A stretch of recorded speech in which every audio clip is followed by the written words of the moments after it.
Следно посветуваме време и тема на зелените политики на државата. Со мене во студиото моја следна гостинка е господја Ана Петровска, директорка на Државен инспекторат за животна средина. Благодарам што прифативте поканата. Благодарам на поканата. Повикавме затоа што се случи една добра работа. Собранието ги изгласа, ја прогласи Шар планина за заштитено подрачје. Прв пат, после многу години, прв пат од самостојувањето на Македонија прогласуваме една планина за национален парк. Па пред да навлеземе во оние постручни разговори, ќе ве прашам само за едно мислење, можеби е малку политичко, малку граѓанско. Само 66 пратеници гласаа за овој закон. Што кажува ова за нашите пратеници? Зошто само 66? Каде е она друга помала половина која исто така треба да ги поддржи ваквите закони? Многу долго имаше отпор за прогласување на Шар планина и тој отпор е од причина што веројатно некои илегални активности кои што се вршеле на оваа територија требало да продолжат.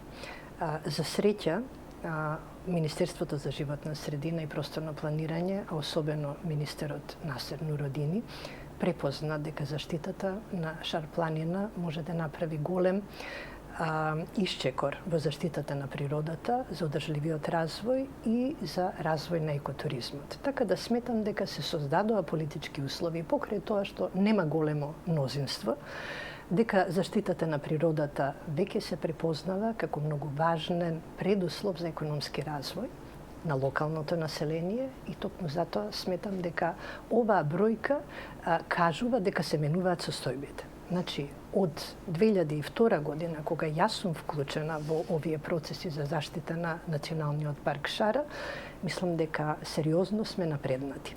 И тука сакам само да потенцирам, мислам дека тоа го заслужува професорот Љупчо Меловски, дека тој, пред време починатиот, е промотор на оваа идеја и навистина тој со граѓанските организации кои што беа околу него обединети, го убедија Министерството и придонесува со работа на терен дека заштитата на Шар планина навистина може да има големи предности. А тоа што зелените организации се наметнаа како движечка сила за ова, исто така зборува за политичката волја за зелените политики. Господја Петровска, дали е целата Шар планина заштитено подрачје со овој закон или само одреден дел од планината? Па видете, не може цела Шара да биде заштитена, затоа што делот Шара е населен и само еден дел од овие населби ќе влезат во заштитено подрачје, затоа што тие се наоѓаат во подрачје со природни вредности што треба да се заштитат. Но без оглед, значи, доволно голема територија на Шар планина е заштитена за да представува едно од поголемите заштитени подрачја во Македонија и Балканот.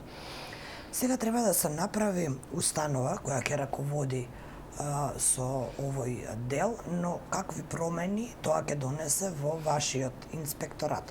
Знаеме дека не располагате со голема бројка на инспектори, па дали сега ќе биде постапката дека ќе барате повеќе, што ќе се случува сега или пак сепак ќе останете да работите со оние малку кои ги имате? Прво да потенцирам дека јас имам само еден инспектор за заштита на природата, кој што ги инспектира сите заштитени подрачја, односно спроведувањето на нивните програми за заштита кои што произлегуваат од плановите за управување. При тоа, значи, соработката со чуварските служби на националните паркови е исклучително важна. Таа соработка ние почнуваме полека да ја освежуваме, бидејќи, за жал, како и во други институции, комуникацијата, соработката не е на многу високо ниво од многу причини, меѓутоа една од причините е човечкиот фактор. Тоа значи дека секогаш кога имаат проблем, установите не се јавуваат, ниту пак може да стаса мојот еден инспектор да ги проконтролира состојбите во сите национални паркови едновремено, односно толку колку што е неопходно. Што ќе се случува со заштитата на Шара? Значи сега со донесувањето на законот, понатаму треба да се донесе план за управување, просторен план и таа установа јавна која што ќе треба да се грижи за заштитата на Националниот парк Шара, ќе треба да влезе во некакви договори и преговори со постојните установи кои што во моментот управуваат со ресурсите на шара. Тоа е, например, јавното предпријатие за пасишта, јавното предпријатие за шуми, македонски шуми, и понатаму исто така со концесионерите за ловишта, концесионерите за пасишта и така натаму. Значи, веќе во шара постои одредена инфраструктура која што управува со природните ресурси и таа инфраструктура ќе треба да влезе во одредени односи, нели, некако да се регулира со јавната установа. Таа јавна установа треба да формира чуварска служба, која што чуварска служба, како што реков, ќе треба да биде во постојана комуникација со нас, но и со инспекторатот за земјоделство во делот на пасиштата и со инспекторатот за шумарство и ловство во делот на заштитата на шумите и криволовот. Само еден инспектор за природни богатства, ако добро ве разбирам. Држава. Тоа што кажува тоа за нас? Барате ли вие, баравте ли во изминатиот период повеќе инспектори, бидејќи само еден, веќе знаеме зошто ни е состојбата ваква каква што ни е и да сака, предпоставам, не може да постигне. Значи, тоа еден човек да се клонира не може да постигне, меѓутоа он со едно добро, сериозно планирање и велам во соработка сега со институциите која што порано не постоела, колку толку направивме некаков исчекор, особено во Охридскиот регион. Ние побаревме од Министерство за финансии на почетокот на оваа година, а веднаш откако владата донесе заклучок дека ние сме приоритетен инспекторат да добиеме нови вработувања, значи побаравме 13 нови инспектори. За жал, предпоставувам заради недостиг на финансиски ресурси, ни се намали оваа бројка на вкупно 5 нови инспектори. За жал, не успеав да добијам инспектори ниту водостопански, ниту инспектор за природа и покрај тоа што тоа претходно го побарав, за да можам да го заекнам барем малку инспекторатот во градот Скопје, каде што имаме сконцентрирано голема индустрија. Во Охрид, она што го прави мојот инспектор е навистина за почит, затоа што тој во соработка со Министерството за внатрешни работи обезбеди докази за да направиме кривични пријави. Едната беше за насипувањето на земја и градежен шут во Далјан. Понатаму имавме кривична за палењето на трските и насипување исто така во Струга. Извршивме надзор над градењето кај ресторанот Парк, каде што собравме документација и побаравме стручно мислење од институциите дали таа документација за која што ние наоѓаме дека не е докрај усогласена со еколошките закони и понатаму би требало да продолжи, така да сме во таа фаза да ги добиваме мислењата од стручни и научни и државни институции за да на некој начин ја координираме оваа работа. Исто така вршиме секојдневно надзор врз испуштањето на отпадните води од колекторот. Охрид СОС постојано ни испраќа представки, ние сме на терен и одговараме на тие представки. Сме многу благодарни за представките на граѓаните што ги добиваме, особено во делот на Охридскиот регион, за да можеме што е можно побрзо и поадекватно да постапиме. Предпоставам, овој еден инспектор без тие представки не би можел да постигне. Не би можел да знае што се случува и затоа велам, многу сум благодарна на граѓаните кои што по телефон, по мејл, користејќи нашата алатка за пријавување. Ова е навистина загрижувачка информација за сите нас. Тоа се состојбите, велам да не се вмрежуваме. Се вмрежуваме, тоа е. Со Министерството за внатрешни работи имаме исклучително добра соработка, па тие се на терен патрулираат. Воспоставуваме соработка со општинските, овластените инспектори, кои што се исто така на терен. Во соработка со граѓаните ги собираме информациите и гледаме кој е прв на терен за да може да излезе, па потоа ние да ги превземеме тие записници и да постапуваме. Кога веќе споменавте соработката, веќе ве прашам каква ви е соработката и со градежниот инспекторат, ве прашувам бидејќи исто така рана на нашето општество и на нашите природни богатства се дивоградбите.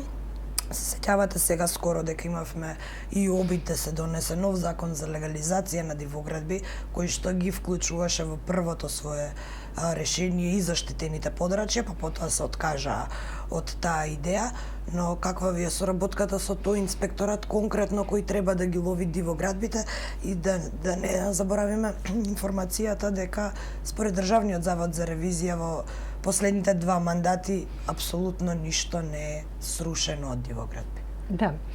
Да, ние немаме директна соработка со градежната инспекција и покрај тоа што сме испраќале известувања кога наши инспектори утврдуваат дека на терен има дивоградби. Зошто велам немаме директна? Затоа што нашите известувања генерално не се третираат со некакви конкретни активности од страна на градежниот инспекторат. Но морам да потенцирам дека во Охрид имавме успех, и тоа заради тоа што се ангажираше Министерството за внатрешни работи и Националната установа Галичица, Националниот парк Галичица, каде што од Националниот парк Галичица утврдија неколку дивоградби во Трпеица, наш инспектор излезе на терен, ја собра документацијата и потоа имавме координација со Министерството за внатрешни работи, кои што успеа да интервенираат за да општината со својата градежна инспекција исто така направи записник, што е преседан. Вообичаено, општината, бидејќи ќе добие барање за легализација, за тие дивоградби, не излегувала на терен, затоа што постапката тече. А ние тука имаме доказ за флагрантно кршење на законот за градење и тој доказ со интервенција на Министерството и со наше залагање, градежната инспекција го утврди и затоа имаме покренато и кривични пријави. Освен Охрид и Струга, се сеќавате дека проблем имаше и на Матка, со оглед на последните настани се чини дека новиот проблем сега во Скопје барем, освен оној плац проти Holiday Inn, ќе стане и водно, бидејќи таму се дозволуваат сега градење. Знаеме дека водно е белите дробови на главниот град. Каков е вашиот став и какви се вашите надлежности кога се работи за скопските бели дробови? Да, видете, многу е важно тука да разграничиме дека ние навистина не можеме се и секаде да постигнеме. Водно е заштитено како парк шума со одлука на градот Скопје и во таа насока и градот Скопје е надлежен да управува, истовремено и да се грижи. Дивоградбите се дефинитивно во надлежност на градежниот инспекторат на градот Скопје, кои што треба да интервенираат на терен, да изрекуваат решение и понатаму да се санкционираат тие состојби. Ние во водно во овој момент немаме надлежност, би имале кога водно би било прогласено за заштитено подрачје согласно Законот за заштита на природата. Но сеедно, значи, тука сме и ги прибираме представките од граѓаните и понатаму ги препраќаме до надлежните органи.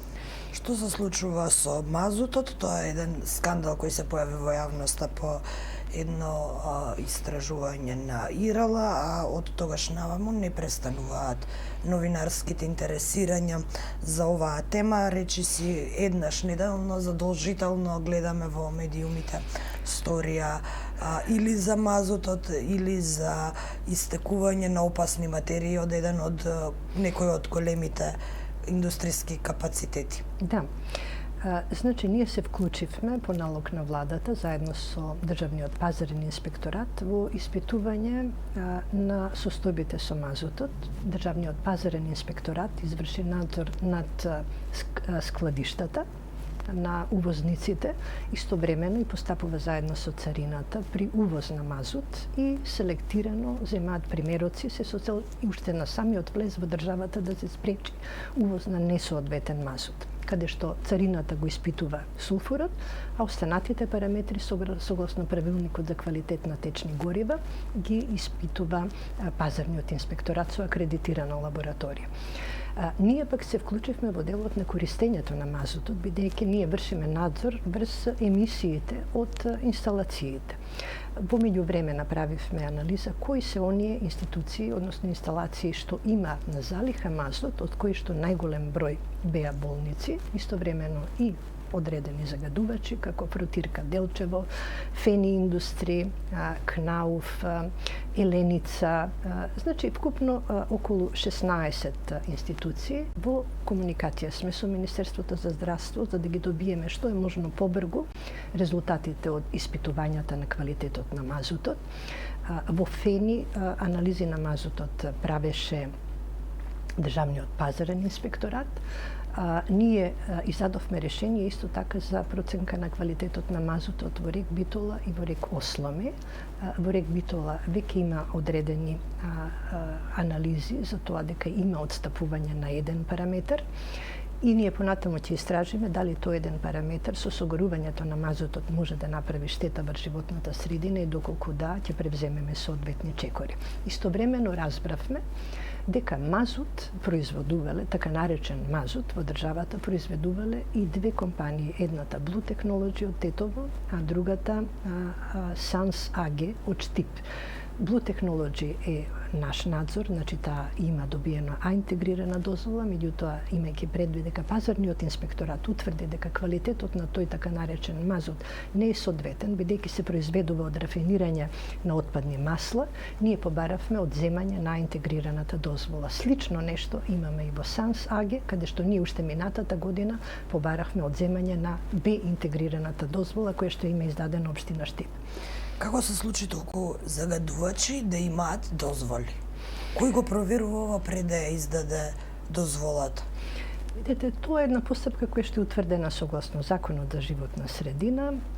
Министерството за животна средина, односно секторот за индустријско загадување и управување со ризик, добива апликација од компаниите, понатаму ги проверува тие апликации, преговара со нив.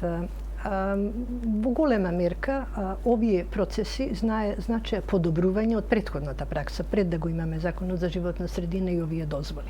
И сега многу важно е да се знае дека овие дозволи за нас како инспекторат се основа за постапување, така да ако некои параметри се дефинирани премногу високо, тоа значи дека таа инсталација има добиено дозвола да загадува повеќе. Или еве како во случајот со Blue Technology, каде што е водено сметка за граничните вредности на емисии, а не е водено сметка за тоа дека производот всушност дизел и мазут кои што се добиваат од рафинирање на отпадните масла не се во согласност со стандардите за квалитет на овие течни горива. Сега каде е тука проблемот за таа фирма да ја добие дозволата?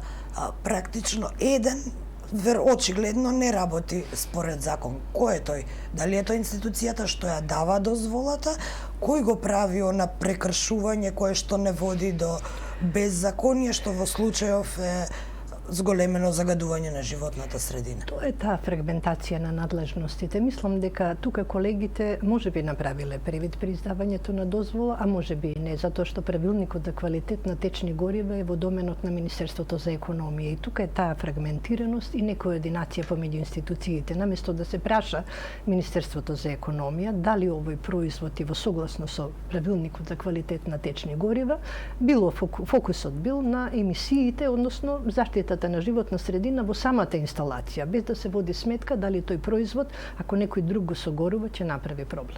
Тоа токму затоа ви го поставив ова прашање, затоа што постојано слушаме, претпоставувам и вашата перцепција е таква во медиумите, дека постојано се префрлува надлежноста или топката за тоа кој е крив, откако веќе ќе се добие барем една дозвола. Во случајот со Дивоградбите тоа се можеби платени комунали, на кој што потоа сите се повикуваат, а овде е една дозвола во која што сепак нешто не е испочитувано, на која што потоа сите институции и функционери се повикуваат. Пред се мислам дека таа фрагментација е наследена состојба која што тешко се коригира. Мислам дека тоа е нешто што ние како институции сите можеме да го подобруваме. Еве јас на пример сега во моментот сум многу задоволна од тоа што новиот закон за инспекцијски надзор во животна средина ќе ги воспостави правилата за инспекцијски надзор кога треба заедно да координираме со други институции. И така ќе воспоставиме стандардни оперативни процедури, на пример за контролата на мазутот, каде што ние би можеле да се вклучиме како организација која што може да влијае на процената на ризикот, односно да каже на пазарниот инспекторат колку често евентуално да се земаат примероци, затоа што во состав на документацијата која што се дава на царина е и еден образец кој што упатува на начинот на постапување со горивата, кои што се третираат и како хемикалии, каде што ние можеме да процениме дали тој мазут има блиски карактеристики со одредени отпадни масла. И во таа насока, значи, ние можеме да го запалиме црвеното светло и да кажеме луѓе, внимавајте на овие цистерни, бидејќи документацијата тоа го кажува.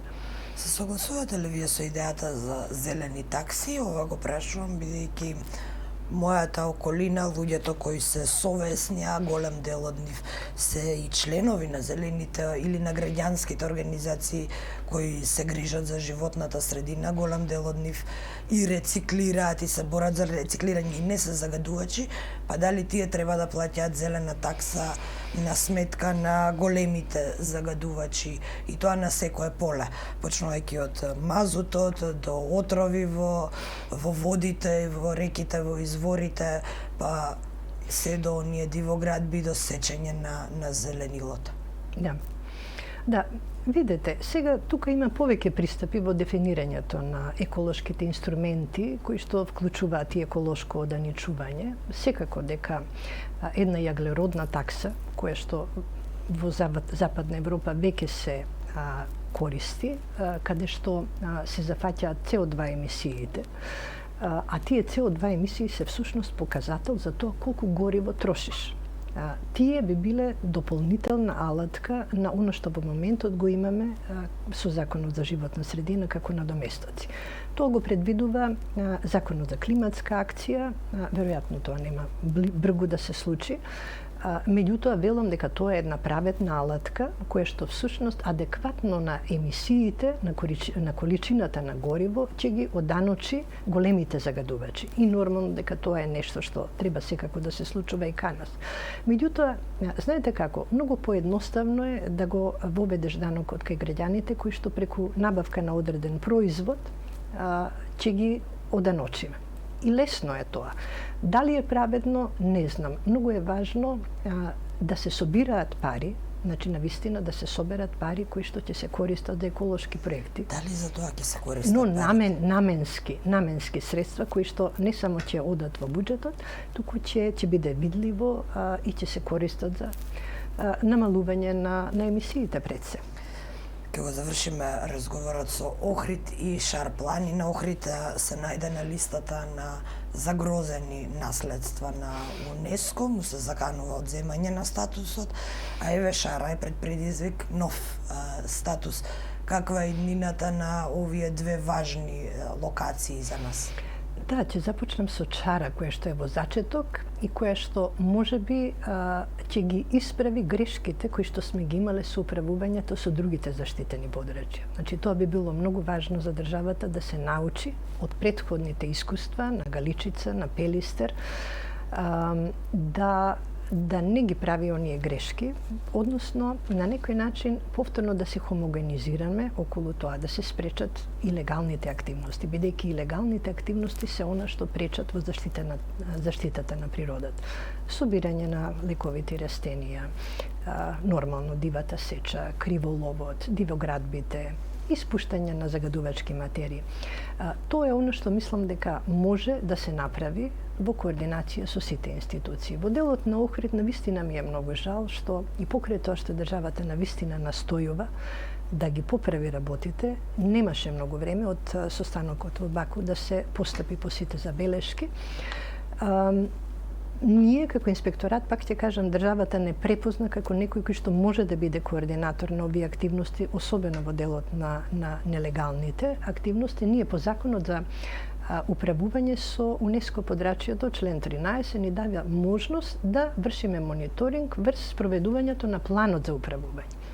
Па на тој начин, значи, ние сме тука присутни, но ние не можеме да издадеме ниту мандат на казна, освен што можеме да го препратиме случајот кој што сме го детектирале на терен на надлежните институции. Тука повторно е политичката волја, владата која што треба да ни помогне во тој дел. А очигледно статусот е ваков на состанокот на УНЕСКО поради непостоењето волја, бидејќи сепак имаше некое време во кое што можеше да се преземе нешто, а не се презема, а во меѓувреме пристигна и сите други извештаи, меѓу кои оној од Државниот завод за ревизија, дека ништо не е направено во тоа подрачје. Добро, ќе ценат оние институти кои што треба да изречат дали ќе се впишеме или нема да се впишеме. Не би се согласила дека ништо не е направено, но очигледно не било доволно.